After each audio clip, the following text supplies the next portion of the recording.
רבותיי, אנחנו נמצאים בשבוע השני של המלחמה בעזה. אתמול דיברתי עם קצין בכיר מאוד בצבא, תלמיד שלי. לא אמר את השם, שלא יעצרו אותו על, קוראים לזה, סודות מדינה. הוא דיבר איתו, שאלתי אותו מה נשמע, שאלתי אותו כמה ישנת בלילה האחרון. הוא אמר לי, דבר ראשון שדע שעיקר הלחימה זה בלילה. זה עיקר הלחימה. נלחמים בעיקר בלילה.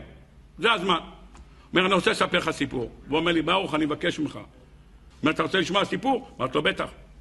בוא, אני רוצה לספר לך סיפור. נכנסתי למפקדה בשעת לילה. יש שם מסכים גדולים. יש למעלה, יש כל מיני... ואתה רואה מלמעלה את כל החיילים, וכל מה שנעשה, איך הוא מסיים? אני רואה, נכנס לחדר של הפיקוד, שם יושבים כולם ומסתכלים, ונותנים הוראות. 5, אני שומע, כך ימינה. ואני רואה את כל המפקדים ככה עם הרגע, ככה עם הראש. אמרתי, מה קרה? מה קרה? אמרו לי, בוא תראה מה אתה שואל, תראה מה קורה. אני רואה 3 רכבים בוערים באש.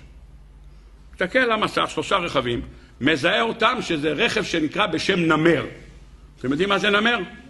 נמר זה טנק בלי צריח. טנק בלי צריח. שרוצים להביא חיילים בביטחה, בקרב מובילים את זה. היה שם כזה מין נמר בלי צריח. 3 כאלה בוערים. בכל כזה דבר יש 12 חיילים. רוצים להעביר אותם מהמקום, להכניס אותם למקום שיורים ויש טילי נ"ט, אז מעבירים אותם שם. יושבים המפקדים, רואים 3 נמרים שיצאו מאיזה מקום, כולם דולקים באש, קיבלו כולם טילי נ"ט אחד אחרי השני.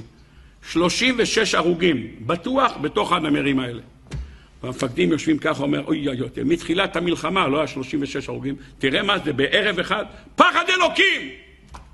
יושבים ככה 5-10 דקות, פתאום אחד החיילים, המפקדים, מתקשר למפקד שלו שם, אומר לו, אתה שומע? אומר כן. אומר, איפה אתם?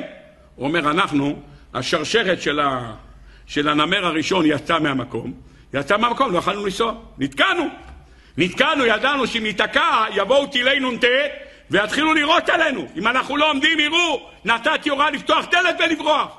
אז כל ה-12 הראשונים ברחו. הם ראו אותנו בורחים, הטנק אחרינו, אמר, בואו נברח, הם בורחים. ברחו גם אנחנו. ברחו גם הם, אחרי זה ברחו גם השלישי, כולם ברחו. המחבלים ראו, ירו וכולם נ"ט וכולם בערו.